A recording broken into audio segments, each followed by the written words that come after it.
Welcome, focused learners, to The Explainer. Today, we're putting on our clinical hats, but, keeping it enthusiastic, to tackle a really specific, incredibly common problem: why our habits fail. Look, if you are just totally tired of beating yourself up over your routines, you are absolutely in the right place. Okay, let's dive into this and uncover the real underlying reasons our motivation seems to just abandon us. So why do you keep starting over? I mean, it's a story we literally all know too well, right? You start a brand new project or maybe a workout routine with this massive burst of motivation. You plan everything out perfectly, and for a few days, you feel completely unstoppable. But then, suddenly, you just fall off. You're left with no discipline, no consistency, and honestly, just a mountain of guilt and frustration. I really want to validate for you right now that if this cycle feels familiar, it is not a lack of discipline. It's not a character flaw. There is something much deeper happening inside your brain, and we're going to unpack exactly what that is. Here is our diagnostic roadmap for today. We're going to cover the consistency myth, laziness versus emotional burnout, recognizing the signs of depression, the 5 stages of exhaustion, and finally, prioritizing rest without guilt. All right, let's jump straight into part 1, the consistency myth. You know how it goes. You start strong, you fall off, and then you feel that intense guilt. But here is the truth. This is not a willpower issue. It's mental fatigue. A really surprising fact is that your brain actually consumes a massive amount of physical energy just to force discipline. When you push for this forced consistency without understanding how your brain manages that energy, well, you're inevitably going to end up starting over. Your brain isn't running out of moral fiber, it's literally just exhausted. Which brings us to part 2, laziness versus emotional burnout. We really need to do a little differential diagnosis here to figure out what's actually going on in your head. Notice the stark difference between what we think is happening and reality. A lazy day is usually a stable character trait, meaning a person rarely ever feels like exerting effort. But if you were a previously high-achieving, highly motivated person who has only recently become completely exhausted, apathetic, and unable to keep up with your daily habits, that is not laziness. You're likely suffering from true emotional burnout. It is so vital to rule out a lazy personality when the evidence is clearly pointing to an exhausted brain. A massive red flag for this kind of burnout is what happens to your passions. Think about the specific habits you're trying to maintain.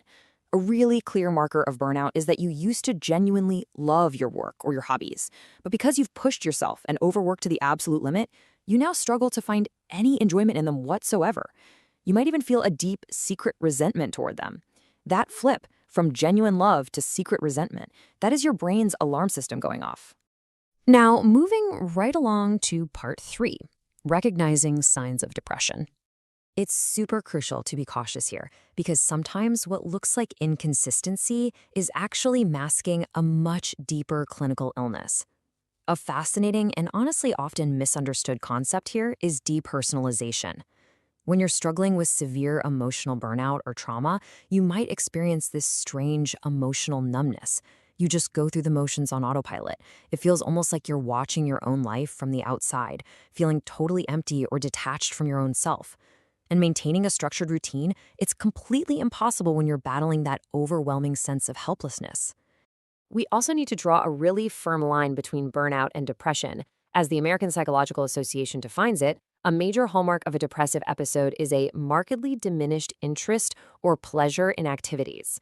Unlike a temporary lack of motivation that you can fix by just, writing a structured to-do list, a serious mental illness is not a choice. It's not just a funk you can shake off. If you've completely withdrawn from loved ones and simply can't find it in yourself to care about anything anymore, this goes far beyond just struggling with a habit. Okay, let's shift to part 4, the 5 stages of exhaustion. Mental fatigue does not just ambush you out of nowhere. We can actually track how this progresses across 5 distinct stages. It starts beautifully in step 1, the honeymoon phase. You're highly motivated, full of energy. Then step 2 hits with the onset of stress. If you ignore that, it becomes step 3, chronic stress. By step 4, you crash into full burnout, eventually solidifying into step 5, habitual burnout. So this timeline proves that a failed habit isn't a sudden collapse of discipline. It's actually the final result of a long, ignored life cycle of mental fatigue. The real secret to practical, sustainable recovery is catching yourself before you hit stage 5. You have to monitor these early warning signs in your daily life, things like neglecting self-care, isolating from your friends, or weird changes in your sleeping and eating patterns. Look, I once worked with a brilliant designer who couldn't figure out why she was suddenly unable to finish a single project. Well, we realized she had slowly started skipping lunch, withdrawing from her regular group chats, and staying up until 3 a.m. doom scrolling. She genuinely thought she just lacked discipline. But by spotting these exact signs early, she stepped back, asked for help, and completely regained her consistency. When you recognize these symptoms and actively pause to recover, you don't lose your drive, you actually save it. And that brings us to our final phase, Part 5, prioritizing rest without guilt. We live in a hyper-competitive society that is completely obsessed with endless success and wealth, and this creates a really toxic cycle. This immense pressure forces us to feel internally guilty for literally any time we spend resting or not working toward something productive. When you overwork yourself to the point of complete exhaustion just to force consistency, you are actively destroying your own mental and emotional well-being. So here is the crucial prescription. And if you take away one thing today, make it this. You simply cannot stay consistent long-term if you never allow yourself to rest without feeling tremendously guilty. True recovery and the ability to maintain lasting habits requires you to view rest not as a failure, but as a mandatory biological requirement for your brain. I want to leave you with this final provocative question to reflect on. Are you just in a temporary funk? Or are you actively ignoring the deeper stages of burnout? Take a moment today to honestly evaluate your own energy levels and your habits. Step back if you need to, and please reach out to a professional if you're really struggling. Thank you so much for joining me in this explainer. Prioritize your rest, and I will catch you next time.